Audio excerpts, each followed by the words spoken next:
Hello दोस्तों, आपका स्वागत है जय जानकी स्टडी सेंटर में। आज हम बताने जा रहे हैं रसायन शास्त्र कक्षा 10 के लिए चैप्टर 1। आज हम बताएंगे रासायनिक अभिक्रिया कितने प्रकार के होते हैं इसके बारे में। रसायन शास्त्र का हमने पहले 3 वीडियो बना चुके हैं। अगर आप लोग पहले उसको नहीं देखे हैं तो पहले उसको देखिए।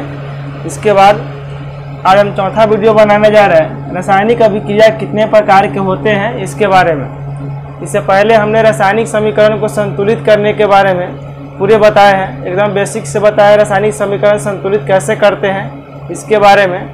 पहले आप लोग उसको देखिए, रासायनिक समीकरण कैसे संतुलित करते हैं। इसके बाद फिर इस पर चलेंगे हम रासायनिक अभिक्रिया कितने प्रकार के होते हैं। रासायनिक अभिक्रिया जो होता है वह 9 प्रकार के होता है। पहला है कि संयोजन या संश्लेषण अभिक्रिया। पहला क्या है? संयोजन या संश्लेषण अभिक्रिया। दूसरा है वियोजन या अपघटन अभिक्रिया।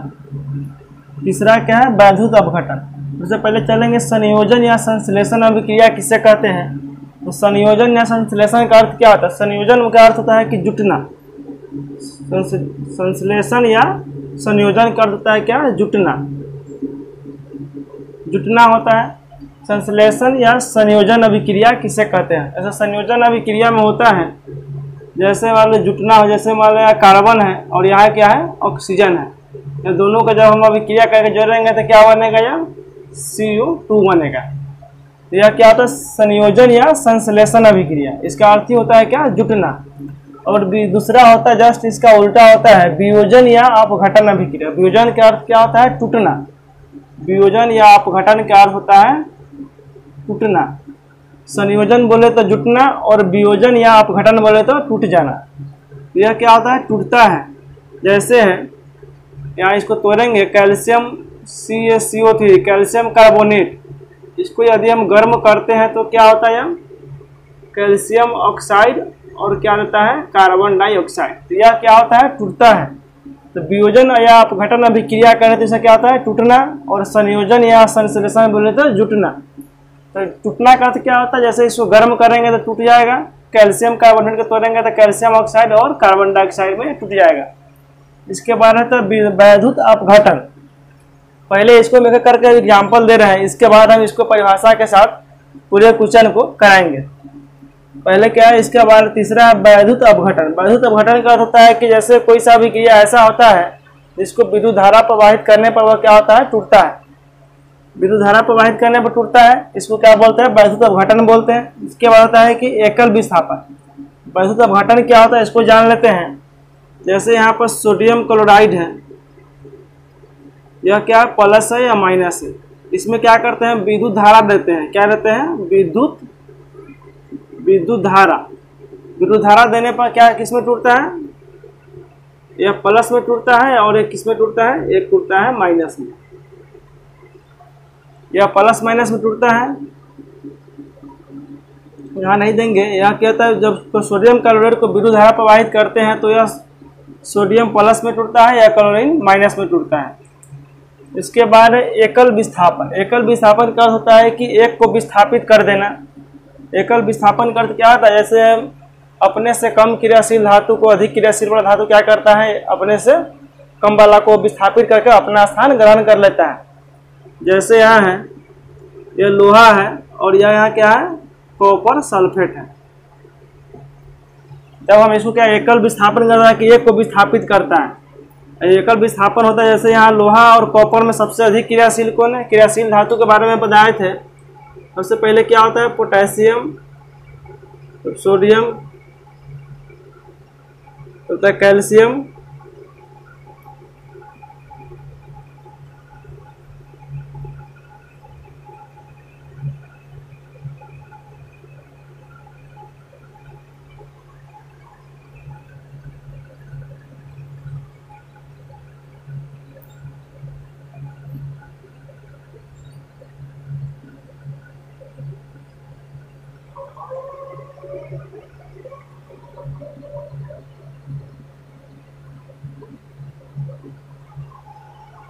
इतना नीचे नहीं देखा रहा है। इसके बाद है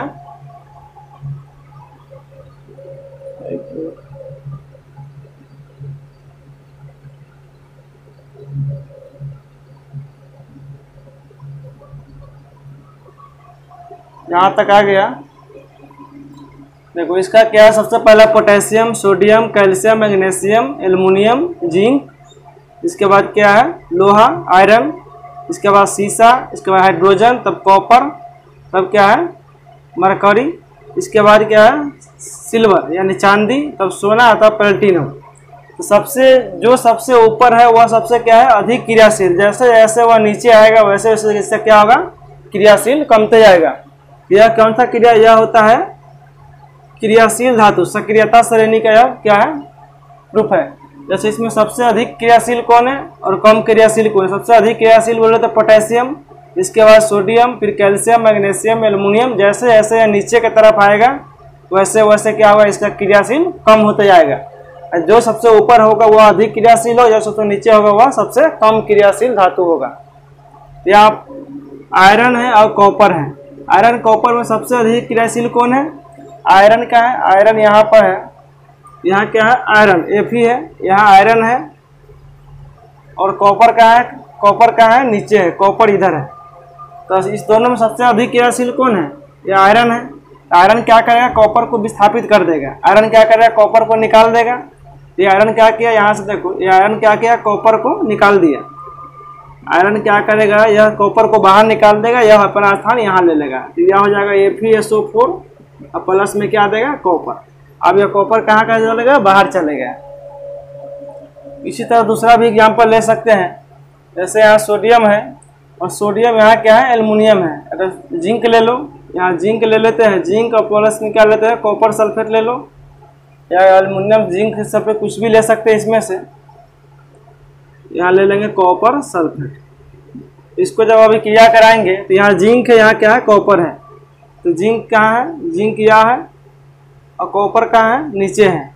तो कॉपर क्या है कम क्रियाशील है और जिंक क्या है अधिक क्रियाशील है। तो जिंक क्या करेगा कॉपर को विस्थापित कर देगा, यानी इसको निकाल देगा, अपना स्थान ग्रहण कर लेगा। अब ये जिंक कहाँ यहाँ चले आएगा, कॉपर को बाहर निकाल देगा। यहाँ हो जाएगा जिंक, जिंक सल्फेट, और कॉपर कहाँ चलेगा बाहर चलेगा। इसी तरह से यह क्या है सक्रियता श्रेणी, इसको याद रख लेंगे। इसको क्या है potassium, sodium, calcium, magnesium, aluminium, zinc, लोहा, सीसा, हाइड्रोजन, कॉपर, मरकरी, इसके बाद क्या है सिल्वर, इसके बाद सोना, इसके बाद क्या है प्लेटिनम। इस तरह से इसको याद कर लेंगे। इसके बाद होता है कि उभय विस्थापन। उभय विस्थापन का अर्थ होता है, उभय विस्थापन क्या होता है जिसमें दोनों के दोनों क्या है अपना स्थान चेंज कर ले, इसे उभय विस्थापन बोलते हैं। जैसे यहाँ है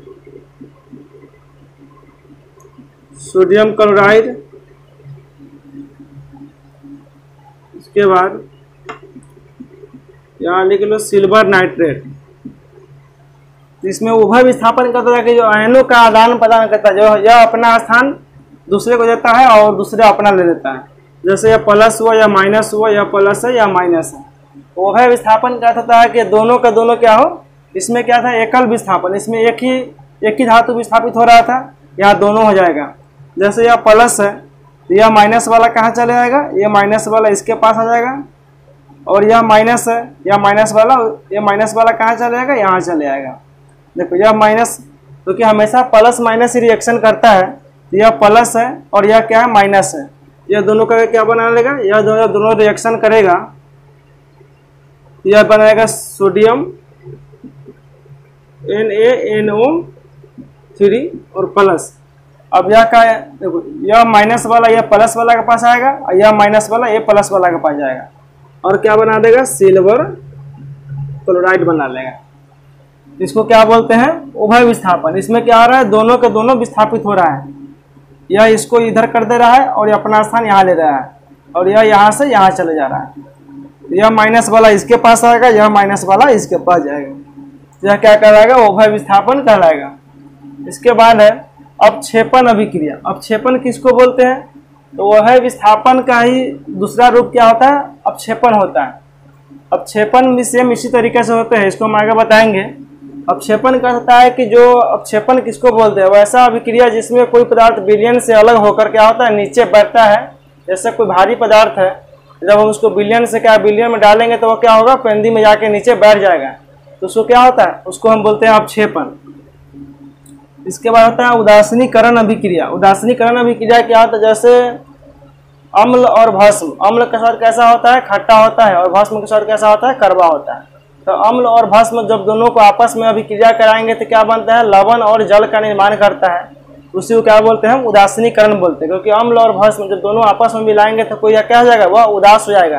क्योंकि खट्टा और कड़वा दोनों मिक्स करेंगे तो क्या होगा? वह उदास हो जाएगा। इसीलिए इसको क्या बोलते हैं? उदासीनीकरण अभिक्रिया बोलते हैं। तो अम्ल और भस्म को आपस में अभिक्रिया कराने पर क्या बनता है? लवण और जल बनता है। इसके बाद है प्रकाश संश्लेषण अभिक्रिया। प्रकाश संश्लेषण अभिक्रिया क्या है? वैसा अभिक्रिया जो प्रकाश की उपस्थिति में हो उसे हम क्या कहते हैं? प्रकाश संश्लेषण अभिक्रिया कहते हैं। इसके बाद होता है ऑक्सीकरण या और होता है अवकरण। तो ऑक्सीकरण किसको बोलते हैं? वैसा अभिक्रिया जिसमें ऑक्सीजन का संयोग हो, ऑक्सीजन का जुटना और हाइड्रोजन का क्या हो? निकलना। यह क्या कहलाएगा? ऑक्सीकरण। और अवकरण क्या होता है? वैसा अभिक्रिया जिसमें ऑक्सीजन टूट जाए और हाइड्रोजन क्या हो जाए? जुट जाना। वो क्या कहलाता है? अवकरण कहलाता है। जैसे इसमें अवकरण होता है कि ऑक्सीजन का टूटना, ऑक्सीजन क्या होता है? ऑक्सीजन का निकास हो और हाइड्रोजन का क्या हो? संयोग हो, तब उसे क्या बोलते हैं? हम अवकरण बोलते हैं। इसके बारे में हम बताएंगे।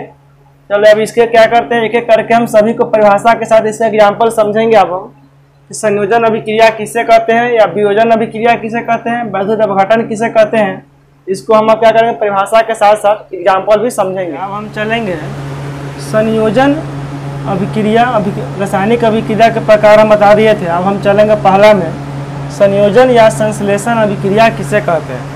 संयोजन का अर्थ होता है क्या? जुटना। चलिए इसको हम लिख देते हैं। वैसा अभिक्रिया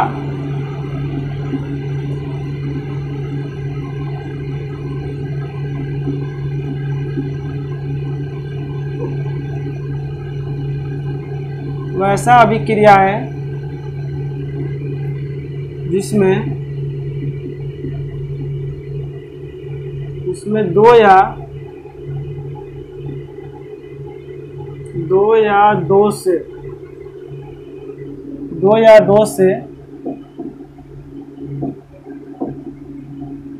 अधिक तत्व या यौगिक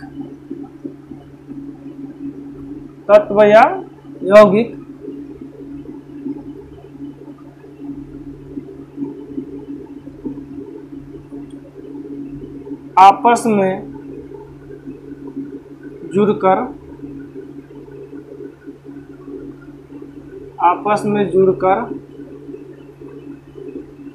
एक नए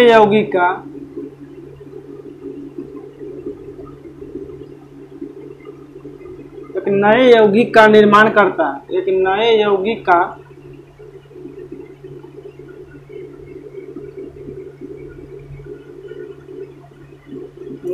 का निर्माण करता है, उसे क्या कहते हैं? संयोजन। उसे कहते हैं हम संयोजन या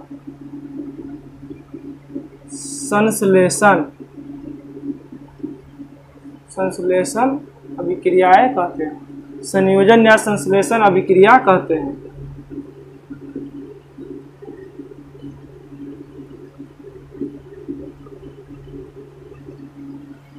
वैसा अभिक्रिया जिसमें दो या दो से अधिक तत्व या यौगिक आपस में जुड़कर एक नए यौगिक का निर्माण करता है, उसे हम संयोजन या संश्लेषण अभिक्रिया कहते हैं। इसका एग्जाम्पल है, देखो, वैसा अभिक्रिया जिसमें दो या दो से अधिक तत्व या यौगिक, इसमें क्या होता है? तत्व भी हो सकता है, यौगिक भी हो सकता है, में जुड़कर आपस में जुड़कर एक नए यौगिक का निर्माण करता है। जैसे यहाँ तत्व की हम बात कर रहे हैं, जैसे यहाँ होता है कार्बन हो गया और यहाँ क्या हो गया? ऑक्सीजन हो गया। यह दोनों जुड़कर क्या बना? एक नए यौगिक का निर्माण CO2 यानी कार्बन डाइऑक्साइड बना। तो यहाँ कहता है कि वैसा अभिक्रिया जिसमें दो या दो से अधिक तत्व या यौगिक, इसमें तत्व, ये दोनों क्या है? तत्व है। तत्व जुड़कर क्या बना? एक यौगिक बना। एक नए यौगिक यहाँ के बताए थे, जुड़कर एक नए यौगिक का निर्माण करता है। यहाँ नए यौगिक का निर्माण हो गया। जैसे यहाँ हो गया मैग्नीशियम प्लस में क्या दिया? ऑक्सीजन। ये दोनों जुड़कर क्या बना? MgO बना, मैग्नीशियम बन गया। यहाँ ऑक्सीजन 2 है, यहाँ ऑक्सीजन कितना है, यहाँ 2 है, यहाँ 1 है, इसमें 2 से गुना कर देंगे, इधर भी 2 से कर देंगे। अब इसको क्या कर दिए हम, संतुलित कर दिए। इसके बाद और भी एग्जाम्पल इसका हो सकता है, जैसे यहाँ यौगिक की बात भी करें तो यौगिक यहाँ पर जैसे मान लो यहाँ आयरन हो गया, यहाँ क्या हो गया, सल्फर हो गया। जो दोनों जुटेगा तो क्या बनेगा, यहाँ पर FeS बन जाएगा। इसको बोलते हैं फेरस सल्फाइड या आयरन सल्फाइड बोलो। इसको क्या बोलते हैं, आयरन बोलते हैं या फेरस बोलते हैं, फेरस सल्फाइड या तो बोलते हैं आयरन सल्फाइड। यह क्या बन गया, जब देखो 2 या 2 से अधिक तत्व मिलकर क्या करता है, एक यौगिक का निर्माण कर, नया यौगिक का निर्माण कर रहा है।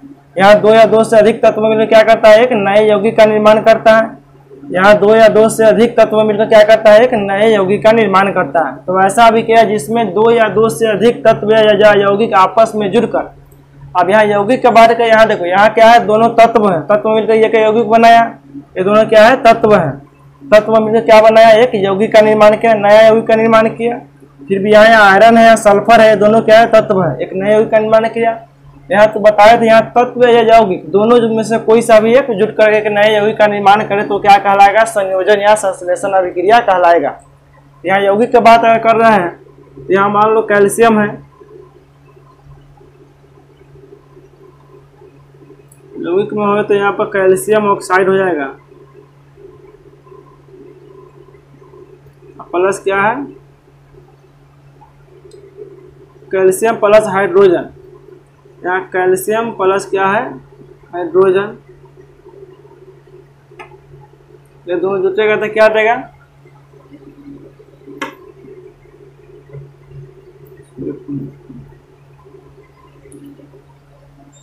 यह आपको क्या हो गया, संयोजन अभिक्रिया का एग्जाम्पल हो। कैल्शियम और क्या है, हाइड्रोजन, जल, यह देखो तो ये भी यौगिक है, ये भी क्या है, यौगिक है। यौगिक किसको बोलते हैं, जिसमें एक 2 तत्व आपस में जुड़कर क्या होता है, यौगिक का निर्माण करता है। इसमें कितना तत्व है, 2 है, एक कैल्शियम है, एक ऑक्सीजन है। इसमें क्या हाइड्रोजन है, एक ऑक्सीजन है। इसमें क्या, जब एक ही प्रकार के तत्व हो तो क्या कहलाता है, एक ही। इसमें यह क्या है, दोनों तत्व है, क्योंकि यह दोनों एक अलग प्रकार, यह एक ही प्रकार का है। इसमें क्या है, 2 प्रकार के तत्व है, तो यह क्या कहलाएगा, यौगिक कहलाएगा। इसमें कितने प्रकार के तत्व है, 2 प्रकार के तत्व है, तो यह क्या कहलाएगा, यौगिक। तो 2 यौगिक मिलकर एक नए यौगिक का निर्माण कर, जैसे यहाँ नए यौगिक में क्या, कैल्शियम और क्या करेगा, हाइड्रोक्साइड, इसका निर्माण किया। तो 2 या 2 से अधिक यौगिक आपस में जुड़कर एक नए यौगिक का निर्माण करे तो क्या कहलाएगा, ये भी संश्लेषण या संयोजन अभिक्रिया का ही एग्जाम्पल है। ये आपको कितना एग्जाम्पल हो गया, या 1 हो गया, या दूसरा हो गया, या तीसरा हो गया, या चौथा एग्जाम्पल हो गया। यह क्या हो गया, संयोजन अभिक्रिया या संश्लेषण अभिक्रिया का एग्जाम्पल हो गया। तो यह आपका होगा यौगिक मिलाकर के एक नया यौगिक बना, या तत्व मिलाकर एक नया यौगिक बना। इसके बाद हम चलेंगे वियोजन अभिक्रिया के बारे में। अब वियोजन अभिक्रिया क्या कहता है, क्या यहाँ पर वियोजन, वियोजन या अपघटन, अपघटन अभिक्रिया।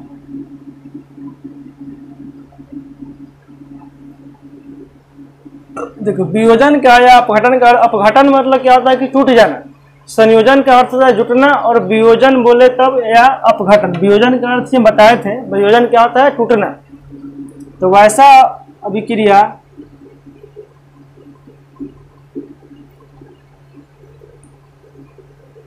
तो इसमें होता है कि वैसा अभिक्रिया,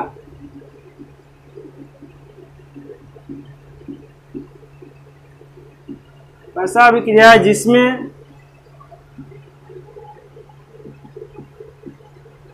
जिसमें कोई बड़े यौगिक, कोई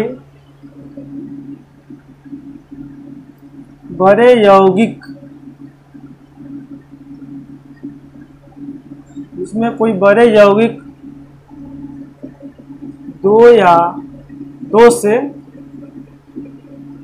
अधिक, 2 या 2 से अधिक छोटे यौगिक में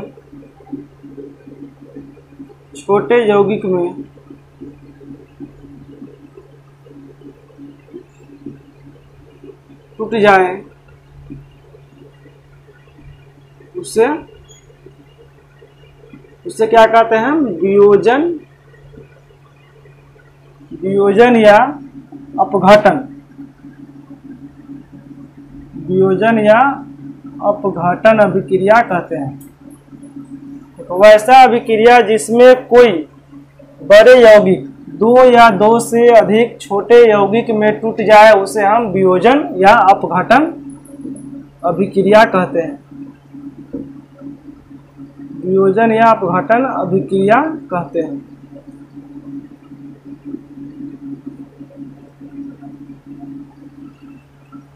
ये तो समझ में आएगा वियोजन या अपघटन। तो वैसा अभिक्रिया जिसमें कोई बड़े यौगिक दो या दो से अधिक छोटे यौगिक में टूट जाए उसे हम वियोजन या अपघटन अभिक्रिया कहते हैं।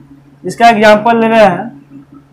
तो वैसा बड़े यौगिक, यहाँ के वैसा अभिक्रिया जिसमें कोई बड़े यौगिक का अर्थ क्या होता है? जैसे यहाँ पर हम बड़े यौगिक ले रहे हैं कैल्शियम कार्बोनेट, इसको क्या कर दिए हम? इसको हम कर दिए गरम करे तो क्या हुआ? एक वैसा अभिक्रिया जिसमें कोई बड़े यौगिक या बड़े यौगिक ले लिए दो या दो से अधिक छोटे यौगिक में टूट जाए। अब यहाँ इसको तोड़ेंगे तो क्या इसमें टूटेगा? कैल्शियम ऑक्साइड और टूटेगा कार्बन डाइऑक्साइड। तो दो या दो से अधिक वैसा अभिक्रिया जिसमें कोई बड़े यौगिक दो या दो से अधिक छोटे यौगिक में या किसमें टूट गया? छोटे छोटे यौगिक में टूट जाए उसे हम क्या कहते हैं? वियोजन या अपघटन अभिक्रिया कहते हैं। इसका और एग्जाम्पल ले सकते हैं, जैसे पोटेशियम क्लोरेट, इसको अगर हम गर्म करेंगे या किस में टूट जाएगा? या तो पोटेशियम क्लोराइड में टूट जाएगा और प्लस किस में टूट जाएगा? ऑक्सीजन में टूट जाएगा। यह क्या हुआ? वैसा अभिक्रिया जिसमें कोई बड़े यौगिक दो या दो से अधिक छोटे यौगिक में टूट जाए। या किस में टूट गया? बड़ा यौगिक है, यह क्या है? बड़ा यौगिक है। यह टूटकर किस में आ गया? छोटे यौगिक में टूट जाए उसे हम क्या कहते हैं? वियोजन या अपघटन अभिक्रिया। जस्ट इसका उल्टा है, उसमें क्या था? दो छोटे छोटे तत्व या यौगिक मिलकर बड़ा यौगिक का निर्माण करा था और इसमें बड़ा है वह टूट के छोटे यौगिक में बदल जा रहा है। तो वियोजन या संयोजन, वियोजन का अर्थ होता है टूटना, संयोजन का अर्थ होता है जुटना। इसके बाद हम चलेंगे वैद्युत अपघटन के बारे में बताएंगे। तीसरा क्या है? वैद्युत अपघटन। तीसरा है वैद्युत अपघटन अभिक्रिया।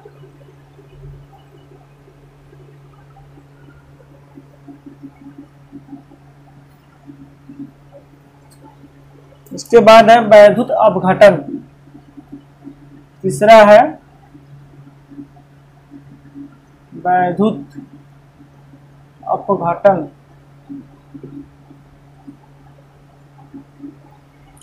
देखो वैद्युत अपघटन अभिक्रिया क्या होता है? जैसे कोई सा अभिक्रिया ऐसा होता है जो विद्युत धारा प्रवाहित करने के बाद ही वो टूटता है, नहीं उसको गर्म करके तोड़ सकते हैं, नहीं उसको क्या करेंगे ठंडा होकर। वह क्या होता है? विद्युत धारा देने पर ही वो टूटता है। उसको हम क्या बोलते हैं? वैद्युत अपघटन अभिक्रिया कहते हैं। क्या लिखेंगे? वैसा अभिक्रिया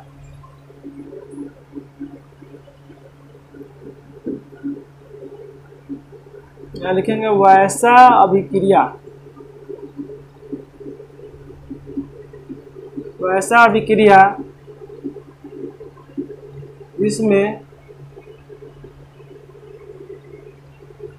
जिसमें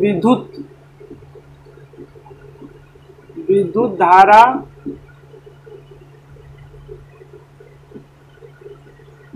प्रवाहित करने पर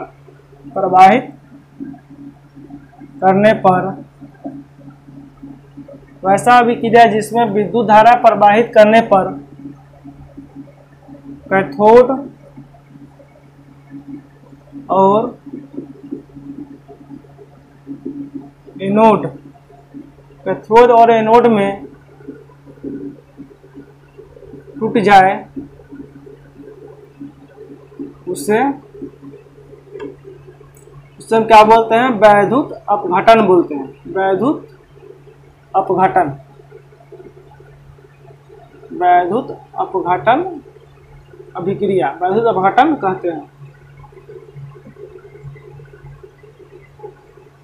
अपघटन का अर्थ क्या होता है? टूट जाना। तो वैसा अभिक्रिया जिसमें विद्युत धारा प्रवाहित करने पर कैथोड और एनोड में टूट जाए उसे हम विद्युत अपघटन अभिक्रिया कहते हैं। विद्युत अपघटन अभिक्रिया, वैद्युत अपघटन, वैद्युत अपघटन अभिक्रिया, वैद्युत अपघटन अभिक्रिया कहते हैं।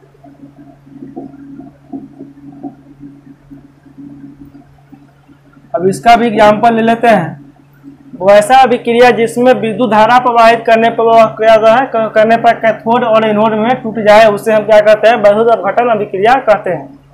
जैसे यहाँ है सोडियम क्लोराइड, इसमें क्या कर रहे हैं हम, विद्युत धारा दे रहे हैं। इसमें क्या दे रहे हैं, इसमें हम दे रहे हैं विद्युत धारा। कोई अभिक्रिया क्या होता है, विद्युत धारा देने पर वो क्या होता है, विद्युत धारा प्रवाहित करने पर, इसमें भी आप विद्युत धारा प्रवाहित किए तो कैथोड और एनोड में क्या होता है, टूटता है। यह किस में टूटता है, कैथोड और एनोड में। यह प्लस में टूटेगा और यह क्लोरीन जो है वो किस में टूटेगा, माइनस में। तो यह जो प्लस वाला वो किस में टूटेगा, यह चले जाएगा किस में, यह चले जाएगा कैथोड। इसको पहले हम यहाँ समझेंगे कैथोड और एनोड के बारे में। कैथोड जो होता है वह माइनस, कैथोड जो होता है वह माइनस का होता है, एनोड जो होता है वह प्लस का होता है। तो यह टूटेगा किसमें, कैथोड और एनोड में। तो यह प्लस वाला है तो प्लस के साथ कौन जाएगा, माइनस जाएगा। यह किस में टूट गया, कैथोड पर। यह किस पर टूट गया, कैथोड पर टूटा। और यह जो टूटा वह किस पर टूटा, एनोड पर। यह टूटा जो किस पर टूटा, एनोड पर टूटा। क्योंकि यहाँ देखो कैथोड किसका होता है, कैथोड माइनस का, और एनोड किस में होता है, प्लस में। तो कैथोड किसके पास जाएगा, माइनस है तो यह जाएगा प्लस वाले के पास, या प्लस है तो किसके पास जाएगा, माइनस वाले के पास। तो विद्युत धारा प्रवाहित करने पर किसमें टूट गया, कैथोड और एनोड में क्या होगा, टूट गया। कैथोड और एनोड में टूट जाए उसे हम वैद्युत अपघटन अभिक्रिया कहते हैं। जैसे यहाँ हो गया एल्युमिनियम ऑक्साइड भी ले सकते हैं। एल्युमिनियम ऑक्साइड, इसको अगर हम तोड़ेंगे इसमें भी क्या देंगे हम, विद्युत धारा देंगे। इसमें क्या देंगे हम, विद्युत धारा देंगे। विद्युत धारा अगर हम देंगे, यह जो टूटेगा वह किस में टूटेगा, यहाँ चला जाएगा एल्युमिनियम, यहाँ चला जाएगा ऑक्सीजन। तो एल्युमिनियम पर किस में, एल्युमिनियम यह प्लस में टूटा, यह किस में टूट गया, माइनस में। तो प्लस वाला के पास कौन जाएगा, कैथोड जाएगा। यह किस में टूट गया, यह टूट गया, जो टूट गया वह कैथोड पर। यह टूटा कैथोड पर, और यह किस में, यह माइनस है तो माइनस किसका होता है, प्लस वाला का होता है। यह टूटेगा एनोड पर। तो वैसा अभिक्रिया जिसमें विद्युत धारा प्रवाहित करने पर कैथोड और एनोड में टूट जाए उसे हम वैद्युत अपघटन अभिक्रिया कहते हैं। यहाँ देखो कैथोड विद्युत धारा प्रवाहित करने पर किसमें टूटा, कैथोड पर, और टूटा एनोड पर। इसमें है एल्युमिनियम ऑक्साइड। एल्युमिनियम ऑक्साइड को जब विद्युत धारा प्रवाहित करे तो किसमें टूट गया, कैथोड पर, और टूट गया एनोड पर। यह हो गया। इसके बारे में चौथा में चलेंगे एकल विस्थापन अभिक्रिया में। एकल विस्थापन अभिक्रिया क्या होता है, एकल विस्थापन होता है जिसमें एक विस्थापित हो, और उभय विस्थापन होता है कि दोनों के दोनों विस्थापित हो जाए। यहाँ है कि एकल विस्थापन अभिक्रिया, इसको हम बोलेंगे वैसा अभिक्रिया, वैसा अभिक्रिया जिसमें किसी यौगिक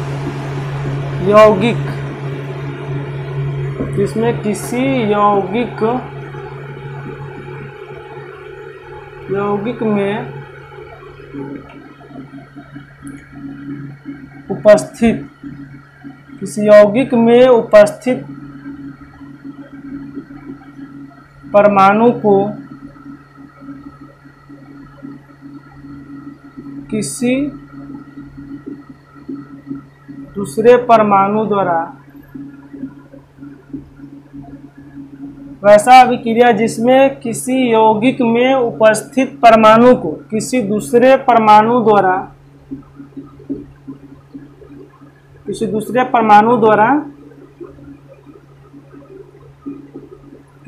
परमाणु द्वारा विस्थापित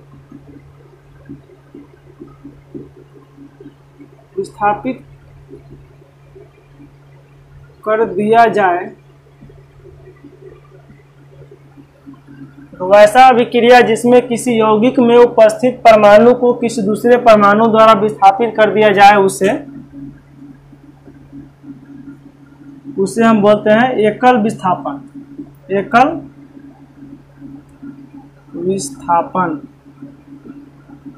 एकल विस्थापन अभिक्रिया। एकल विस्थापन अभिक्रिया कहते हैं। देखो, वैसा अभिक्रिया जिसमें किसी यौगिक में उपस्थित परमाणु को किसी दूसरे परमाणु द्वारा विस्थापित कर दिया जाए उसे हम एकल विस्थापन अभिक्रिया कहते हैं। इसका एग्जाम्पल होता है जैसे यहाँ वैसा अभिक्रिया जिसमें किसी यौगिक में उपस्थित परमाणु को किसी दूसरे परमाणु द्वारा विस्थापित कर दिया जाए। जैसे यहाँ पर हो गया लोहा हो गया, यहाँ क्या हो गया कॉपर सल्फेट। तो पहले हम इसको क्या करते हैं, एक सक्रियता श्रेणी को याद करते धातु का, वह आपको कौन सा है जगह इसमें कॉपर को आयरन विस्थापित करेगा कि आयरन को कॉपर विस्थापित करेगा, कैसे मालूम पड़ेगा, इसके बारे में हम बताएंगे। सबसे पहले यहाँ लिख लेते हैं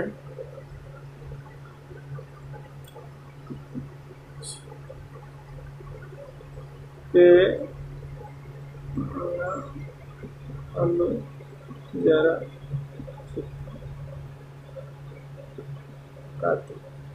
इसके बाद है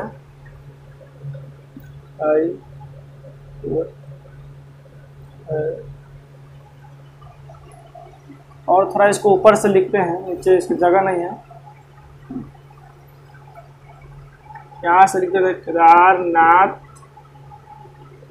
के माली आलू जरा फीका पकाती हाई कोट है आपका।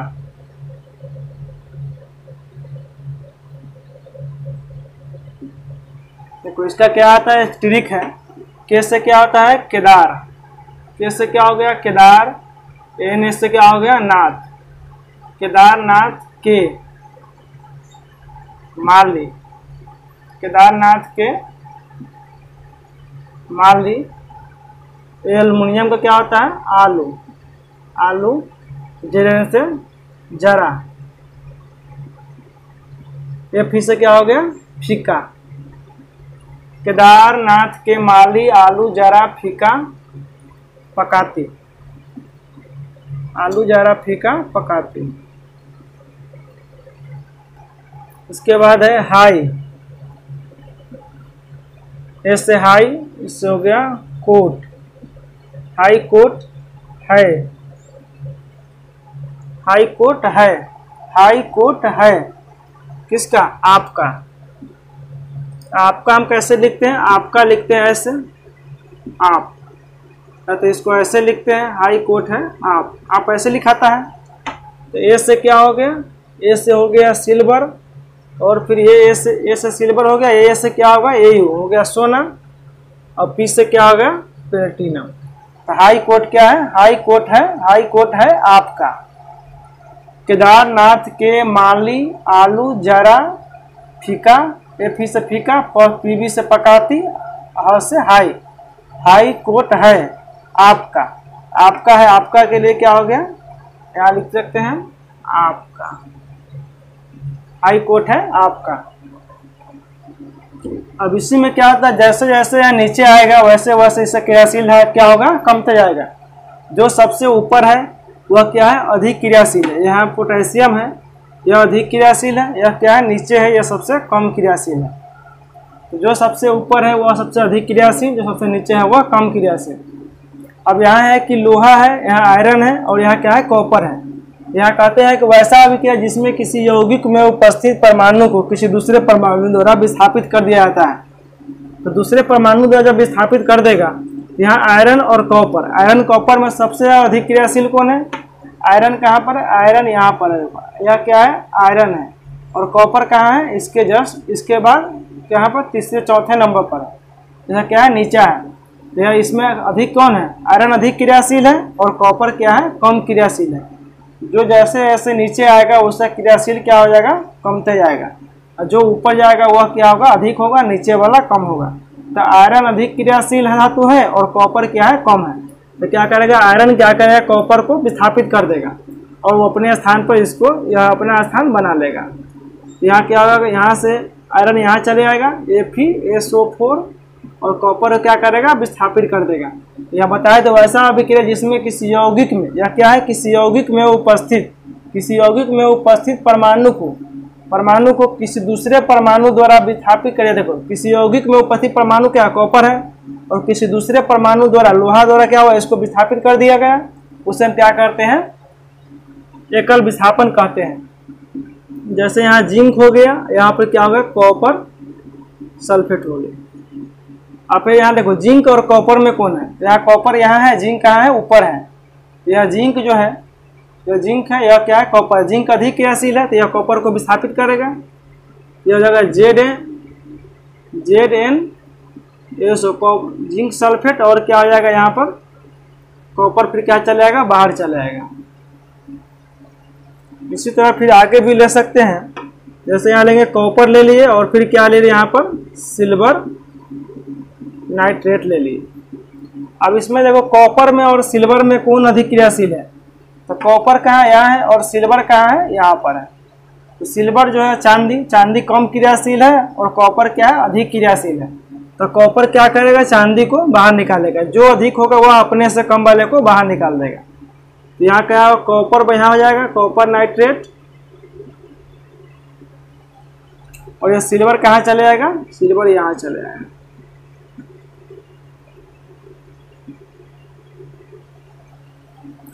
और यह सिल्वर नीचे चले जाएगा, कॉपर नाइट्रेट हो गया, यह क्या होगा, सिल्वर। अपने से कम क्रियाशील को यह क्या करेगा, इसको फिर बाहर निकाल देगा, यह अपना स्थान यहाँ पर जमा लेगा। तो यहाँ कॉपर यहाँ चले आया और सिल्वर को बाहर निकाल दिया। यह किसका उदाहरण हो गया, एकल विस्थापन का। इसी तरह से अगर हम इसको याद कर लेंगे तो जो भी एकल विस्थापन होगा, कौन किसको विस्थापित करेगा, इसके हम पूरा निकाल सकते हैं अपने मन से। इसलिए क्या करेंगे, इसको हम याद कर लेंगे। पहले यह क्या, धातु के सक्रियता श्रेणी है, कौन धातु पहले आएगा, कौन धातु किसको विस्थापित करेगा, इसके बारे में इसको क्या करेंगे, हम याद कर लेंगे। केदारनाथ के माली आलू जरा फीका पकाती, हाई कोर्ट है आपका। इतना ही इसका क्या है, या ट्रिक है, इसके तरीके से हम याद कर सकते हैं इसको। इसके बाद हम चलेंगे हम वैभव विस्थापन अभिक्रिया। वैभव विस्थापन अभिक्रिया क्या होता है, वैसा अभिक्रिया जिसमें दो यौगिक अपने आयनों का आदान प्रदान करके दो नए यौगिक का निर्माण करता है, उसे हम वैभव विस्थापन अभिक्रिया कहते हैं। जैसे इसका एग्जाम्पल हम बता रहे हैं, जैसे यहाँ हो गया XY, यह क्या हुआ, X और Y हो गया, और प्लस क्या देगा यहाँ पर, A और B देगा।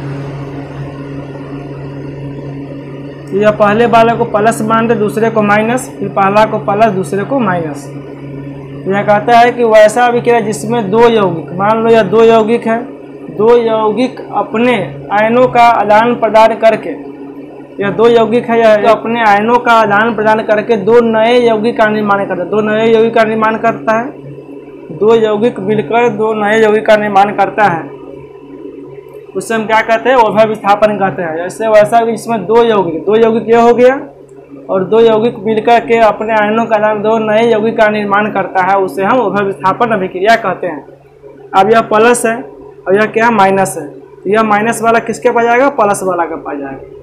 यह क्या आ जाएगा, XB, और यह जो है Y है वह किसके पास आएगा, ये प्लस वाला के पास। देखो यह जो माइनस है, यह माइनस किसके पास आता है, प्लस वाला के पास, और यह जो माइनस है वह किसके पास आता है, यह जो माइनस है यह जाता है यह प्लस वाला के पास। यह B जाएगा X के पास, यह Y आएगा A के पास, यह बन गया। और यह जो है A जाएगा किसके पास, Y के पास। अब Y जो है किसके पास आएगा, A के पास आएगा, तो यहाँ हो जाएगा AY। देखो यह प्लस, यह माइनस, यह पहले प्लस बाद में माइनस, फिर प्लस फिर माइनस। यह B जाएगा X के पास, यह Y आएगा, क्योंकि यह माइनस वाला जो है वो प्लस वाला के पास आता है, या प्लस वाला में क्या आता है, माइनस वाला के पास। यह माइनस वाला जाएगा प्लस वाला के पास, फिर यह माइनस जाएगा A प्लस वाला के पास, क्या हो जाएगा XB, और हो गया AY। अब इसी को हम क्या करते हैं, इसी तरीके वजह से दो यौगिक मिलते हैं। जैसे यहाँ पर सोडियम क्लोराइड को, और क्या दूसरा ले लें, सिल्वर नाइट्रेट ले लेते हैं।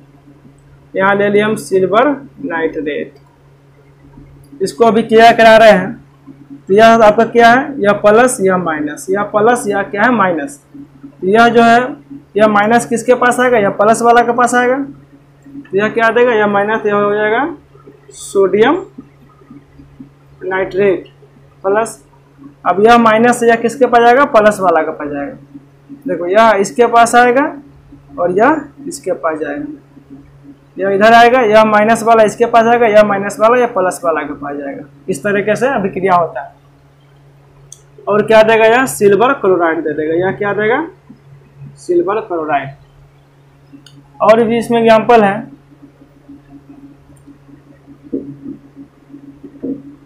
बेरियम क्लोराइड का,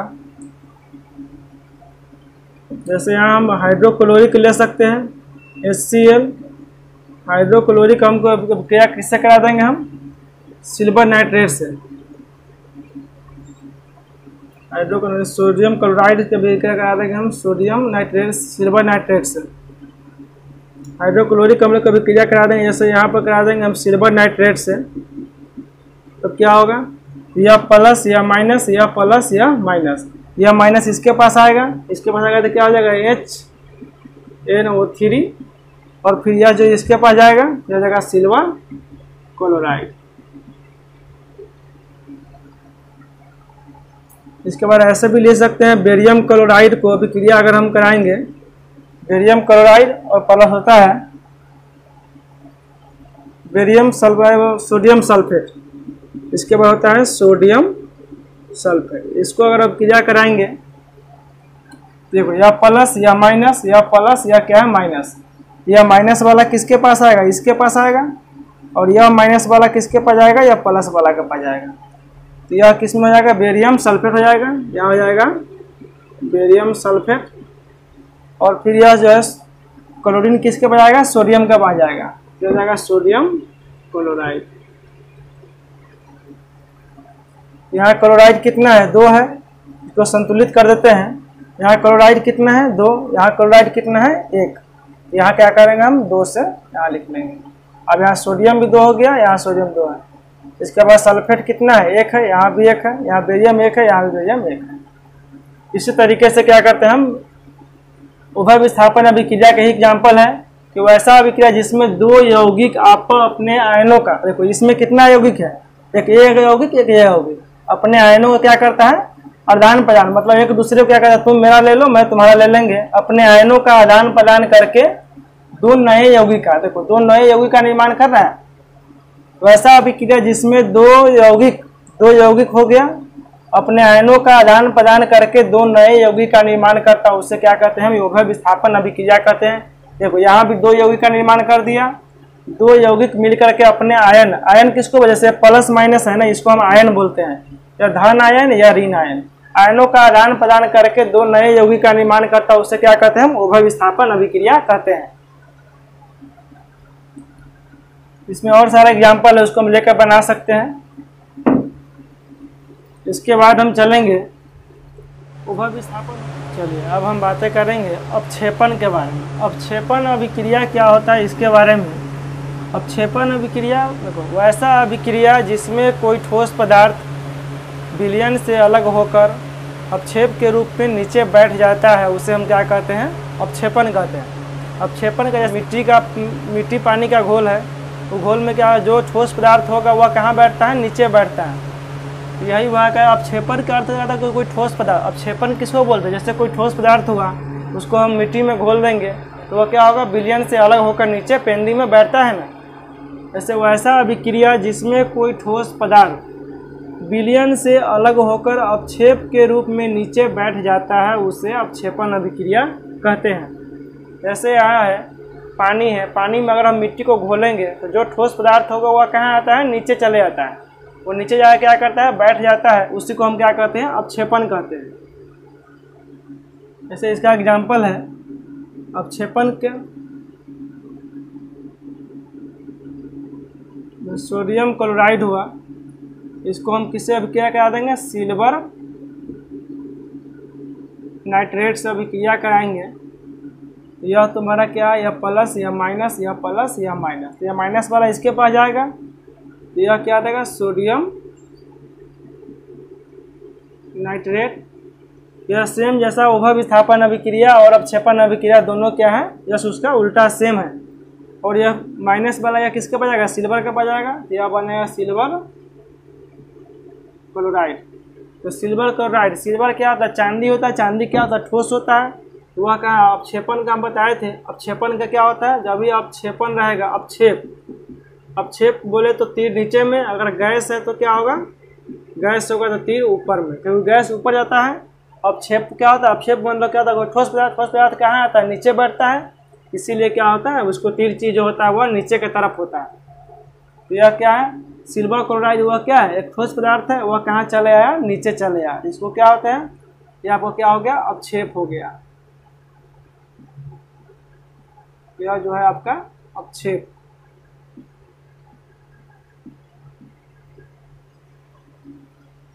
इसके बाद और भी ले सकते हैं, एग्जाम्पल फर्स्ट है या 2 है। इसके बाद हम लेंगे बेरियम क्लोराइड को, यहाँ ले लेंगे बेरियम क्लोराइड, और इसको भी क्या किससे करा देंगे हम, सोडियम सल्फेट से, सोडियम सल्फेट से करा देंगे। अब Na2SO4 क्यों लिखते हैं, ये सोडियम सल्फेट है, तो यहाँ पर मान लो सोडियम, यहाँ क्या है, सल्फेट है। इसके में क्या होता है, +1 होता है, इसका क्या होता है, +2 होता है।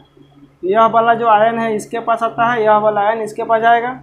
इसके पास क्या 2 है, तो यहाँ क्या होता है, Na2 होता है, यह 1 है, 1 जाने से क्या होगा, कोई फर्क नहीं पड़ेगा। SO4 में क्या होगा, इसका 1 हो जाएगा, तो 1 से क्या होगा, कोई फर्क नहीं है।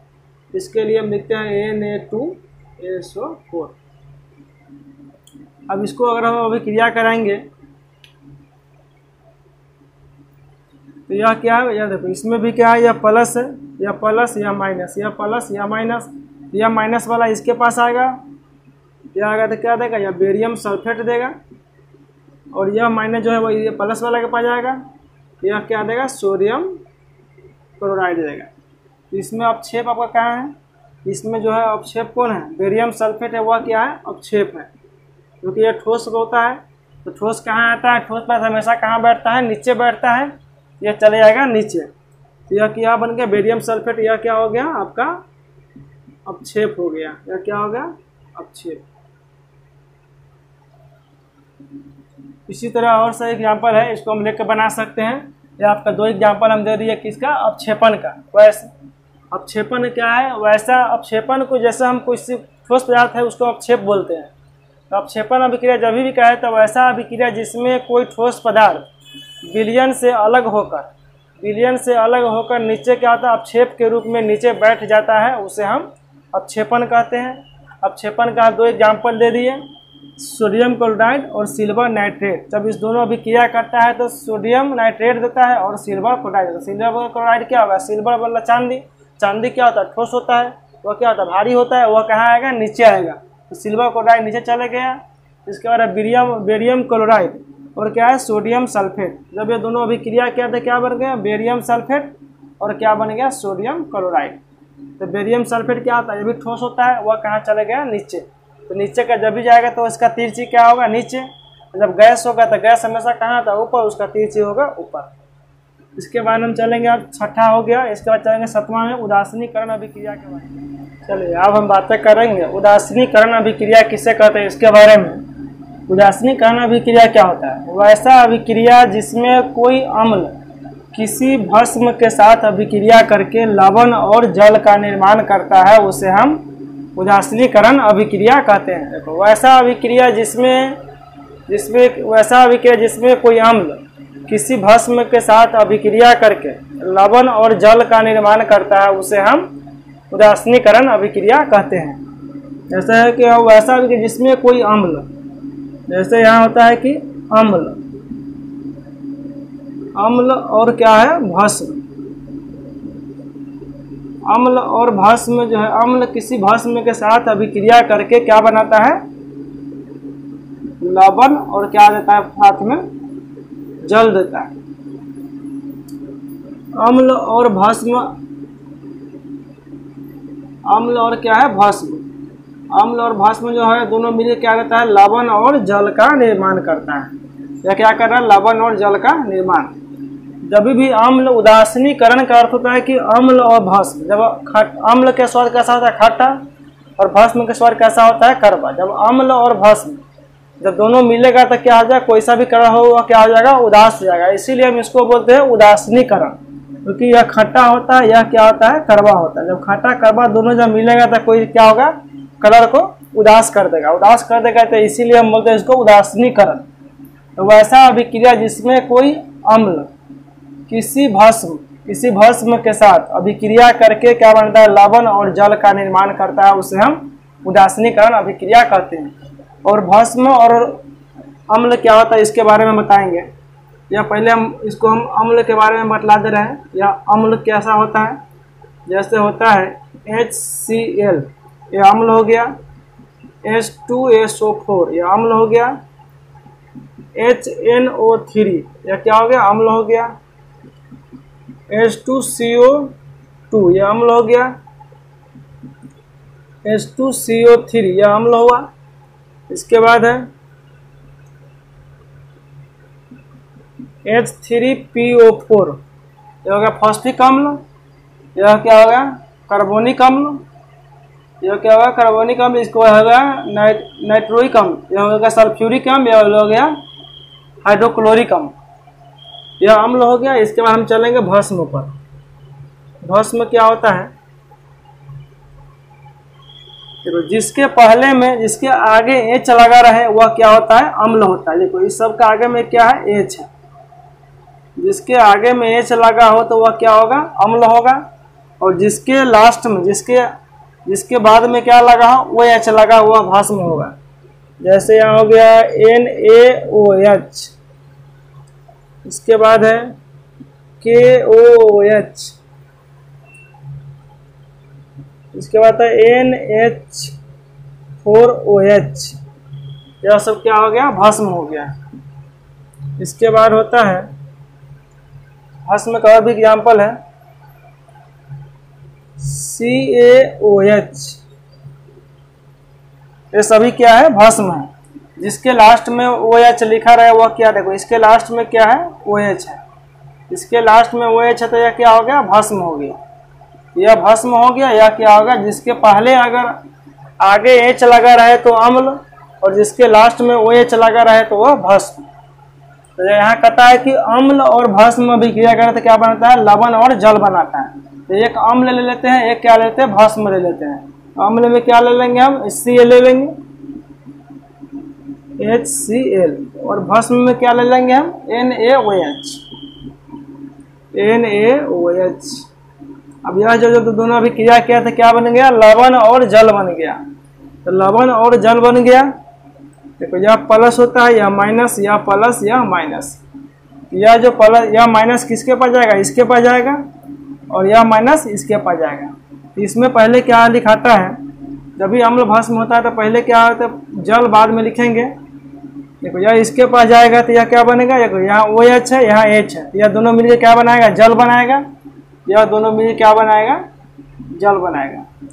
और यह जो है यह माइनस किसके पास जाएगा, इसके, यह आएगा इसके पास और यह जाएगा इसके पास। क्योंकि यह माइनस वाला तो प्लस के पास जाएगा, यह माइनस वाला इसके पास जाएगा। यह क्या बना लिया यहाँ पर, यह बना लिया सोडियम क्लोराइड। सोडियम क्लोराइड या प्लस में क्या दिया, जल का। यह सोडियम क्लोराइड वह क्या हो गया, वह लवण हुआ।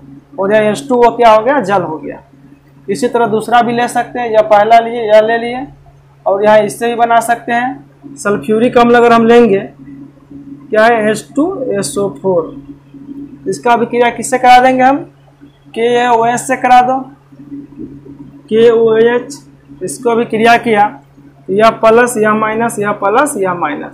तो यह माइनस वाला और यह दोनों मिले क्या बनाएगा, जल बना देगा। और यह दोनों मिले क्या बना देगा, यह सल्फेट है, यह क्या है, पोटेशियम है।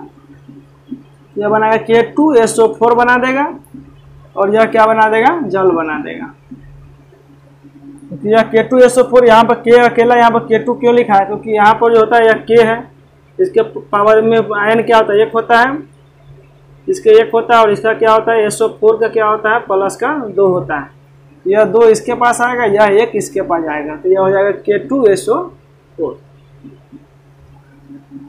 अब यह दोनों भस्म में अभिक्रिया करके क्या बन गया, अब यह जो बना है, यह पोटेशियम सल्फेट बना, यह क्या लवण हुआ, और यह क्या हो गया, जल हो गया।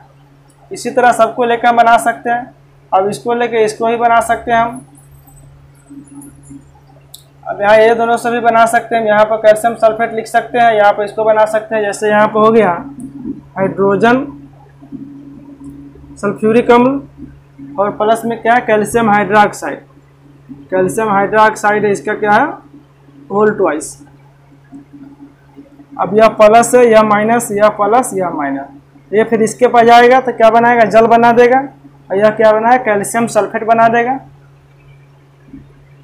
ये हो जाएगा कैल्शियम सल्फेट और इस पास में क्या देगा जल दे देगा।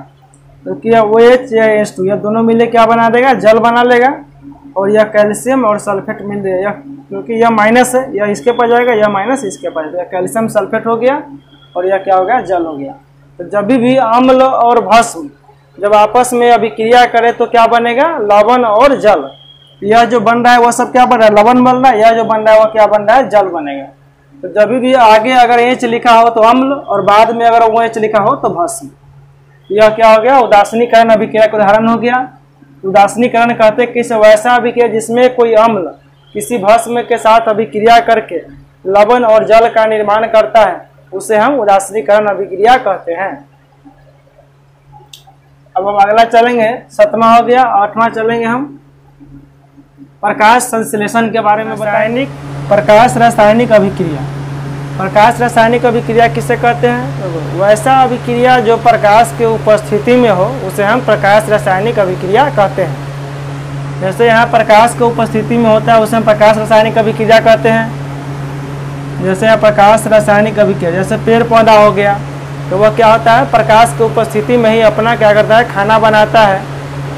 वह बिना प्रकाश से खाना नहीं बना सकते हैं, उसको प्रकाश अगर पेड़ पौधा है खाना बनाने के लिए क्या चाहिए सबसे पहले क्या चाहिए कार्बन डाइऑक्साइड चाहिए और क्या चाहिए जल चाहिए, इसके बाद क्या चाहिए प्रकाश।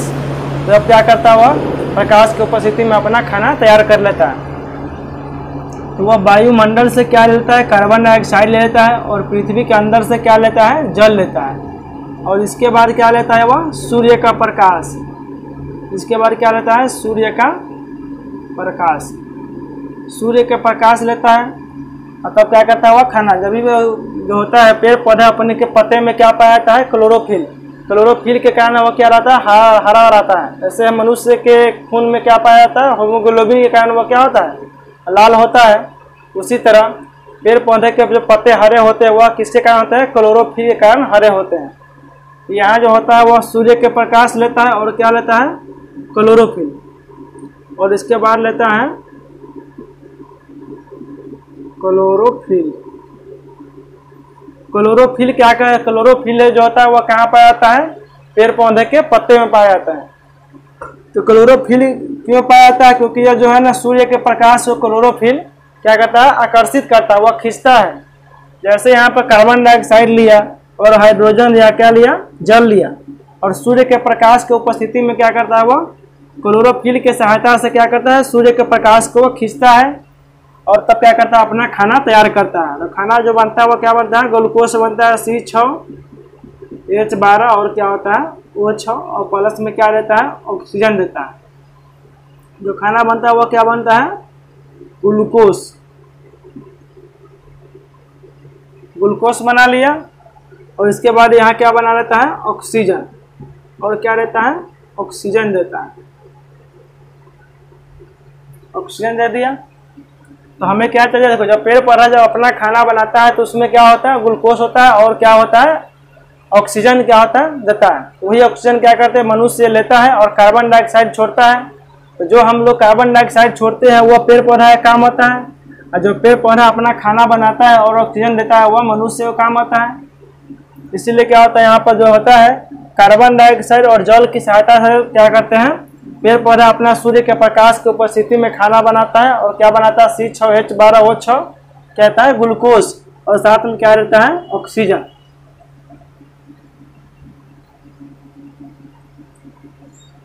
अब इसका और भी एग्जाम्पल है। दूसरा है कि यहाँ पर सिल्वर क्लोराइड। सिल्वर क्लोराइड जो है ये भी क्या करते हैं सूर्य के प्रकाश की उपस्थिति में ये भी क्या रहता है प्रकाश। प्रकाश की उपस्थिति में क्या रहता है यहाँ सिल्वर और क्या रहता है क्लोराइड। यह प्लस में हो जाता है या माइनस में हो जाता है। इसके बाद है सिल्वर ब्रोमाइड। ये भी क्या करता है, प्रकाश की उपस्थिति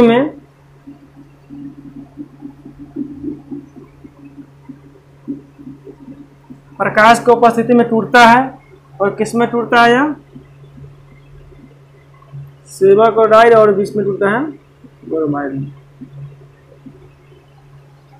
क्योंकि यहाँ क्लोरीन है। सिल्वर क्लोराइड जब प्रकाश की उपस्थिति में किस में होता है, सिल्वर, और यह किस में होता है, क्लोरीन में। क्योंकि यहाँ जो होता है क्लोरीन जो है यहाँ एक है, यहाँ दो है, क्योंकि यह हमेशा क्या होता है, जब भी गैस है, क्लोरीन क्या है, गैस है, ब्रोमीन क्या है, गैस है। तो गैस हमेशा क्या होता है, अकेला नहीं रहता, वह हमेशा साथ में रहता है। इसीलिए क्या यहाँ पर 2 होता है। अगर यहाँ साथ में है तो अकेला है, अगर इसको अकेला छोड़ेंगे तो क्या होगा, यह हमेशा 2 के रूप में आएगा। इसके बाद है, इसको हम सिल्वर आयोडाइड भी लिख सकते हैं। इसको भी क्या करेंगे, यहाँ पर प्रकाश देंगे तो यह किस में टूटेगा, यह सिल्वर हो जाएगा, यह क्या हो जाएगा, आयोडाइड। यह किस में टूटा, आयोडाइड में टूट गया। यह टूटता है प्लस में, यह टूटता है माइनस में, या प्लस में या माइनस में टूटता है। यह किसका एग्जाम्पल हो गया, प्रकाश रासायनिक अभिक्रिया का एग्जाम्पल हो गया। तो वैसा अभिक्रिया जो प्रकाश की उपस्थिति में हो उसे हम रासायनिक अभिक्रिया कहते हैं, उसके प्रकाश रासायनिक अभिक्रिया कहते हैं। प्रकाश रासायनिक अभिक्रिया का पहला एग्जाम्पल है कि कार्बन और जल, कार्बन डाइऑक्साइड और जल सूर्य के प्रकाश की उपस्थिति में क्या करते हैं, कार्बन डाइऑक्साइड और जल को सूर्य के प्रकाश की उपस्थिति में क्या करता है, पेड़ पौधा अपना खाना बनाता है और ग्लूकोज और ऑक्सीजन देता है। और किसकी सहायता से, क्लोरोफिल की सहायता से। क्लोरोफिल क्या करता है, सूर्य के प्रकाश को अपने तरफ खींचता है, जिससे वह क्या होता है, खाना तैयार होता है। जैसे हम गैस को क्या करते हैं, सिलेंडर में बंद करके रखते हैं, उसी तरीके से क्या करता है, या क्लोरोफिल क्या करता है, सूर्य के प्रकाश को पकड़ के रखता है और उसकी सहायता से क्या करता है, अपना खाना तैयार कर लेता है।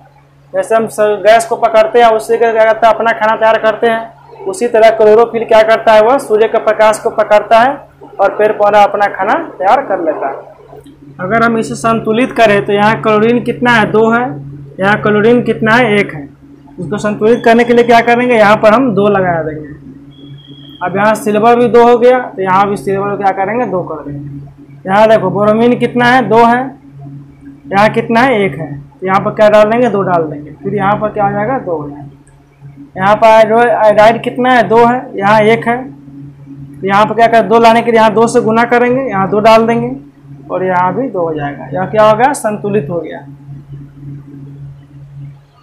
हेलो दोस्तों, मेरा वीडियो अच्छा लगे तो लाइक, सब्सक्राइब और अपने दोस्तों में शेयर कीजिए। अगर आप नए हैं तो बेल आइकन को बजाएं, जिससे कोई भी न्यू वीडियो अपलोड करे तो उसका नोटिफिकेशन आप लोगों तक पहुँचे।